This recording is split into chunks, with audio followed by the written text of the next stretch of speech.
To build a nation, we need more than one character. Sometimes Allah subhanahu wa ta'ala bless some of us with more than one that we definitely need to make a change and to leave an impact. And one of the women that had more than one character and definitely left an impact is Nusaybah bint Ka'b. She's a companion who was born and raised in Medina. She came from Banu Mazin.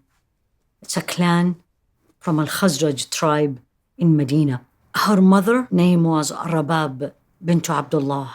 Nusaybah bint Ka'b from Banu Al-Khazraj. And she was one of the most prominent female Muslim figures of Islam. And she played a major role in many Islamic history events.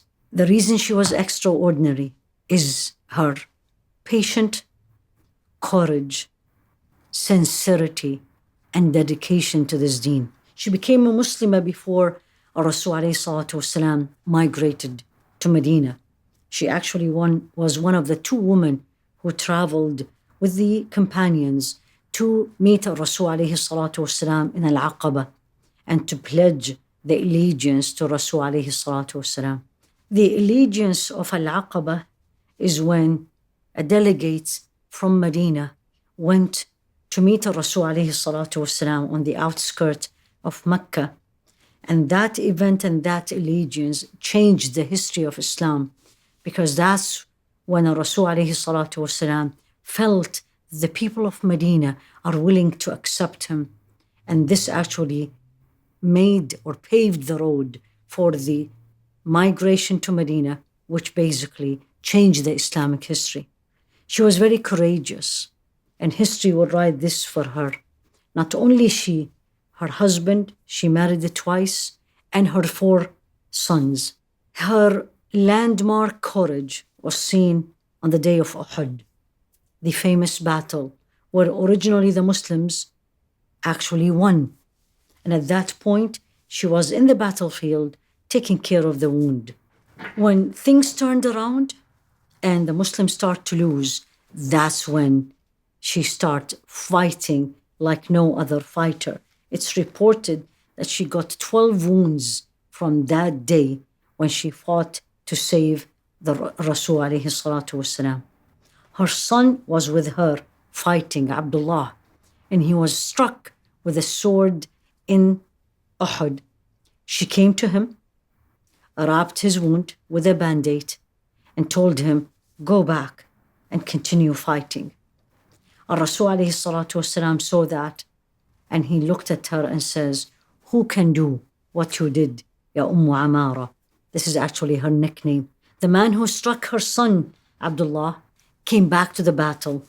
So Rasul ﷺ warned her and informed her when he saw that man that he's back.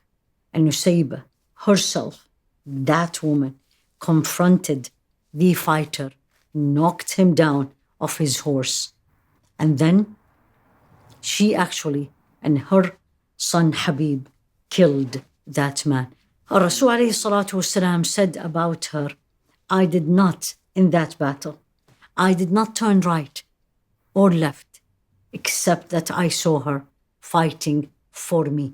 Sayyidah Nusaybah stood strong and fought for Rasul ﷺ despite her wounds. Her worst wound was actually on her shoulder, which took years to heal after that battle. In the same battle, Rasul ﷺ made a lot of dua for her and for her family. And he ﷺ said, imagine this, you and me, and Rasul ﷺ making this dua. And he said, may Allah bless you, O people of this home. Your mother place. And he was talking to her son, Abdullah, and he said, your mother place is greater than the place of so and so. And he mentioned some companion. May Allah have mercy on you, O people of this home, and your father place is greater than the place of so and so. May Allah have mercy on you, people of this home. She had a wish. She actually asked the Rasul alayhi salatu wasalam. And what was her wish? Pray for me. Pray that Allah subhanahu wa ta'ala, that make me a companion with you in paradise. So Rasul alayhi salatu wasalam made this dua for her. He said, Ya Allah, make them, the family, my companion in paradise. She actually was also not only courageous, but she was one of the reasons for revelation of a verse in the Quran. When she came to Rasul alayhi salatu wasalam, and she said, the man is taking away all the rewards, and most of the rewards are mentioned in the Quran about the men. What about us women? And then the verse in Surah Al-Ahzab, إن المسلمين والمسلمات, the believing men, the believing woman, the Muslim men, Muslim woman, the fasting men, fasting women, all this verse was revealed because of her in one narration. In another narration, it's actually also was reported that Salama asked the same question. Sayyidina Nusaybah fought and was courageous till the last breath in her. Not only in the battle of Uhud, she actually was part of the Fath Mecca, the conquer of Mecca, and also in the battle of Yamama. After Rasul alayhi salatu wasalam passed away, she was part of that battle also. She was so sincere, loved this deen, sacrificed for this deen, and believed fully in Allah subhanahu wa ta'ala, and supported the Rasul alayhi salatu wasalam enough, the dua that Rasul alayhi salatu wasalam made for her.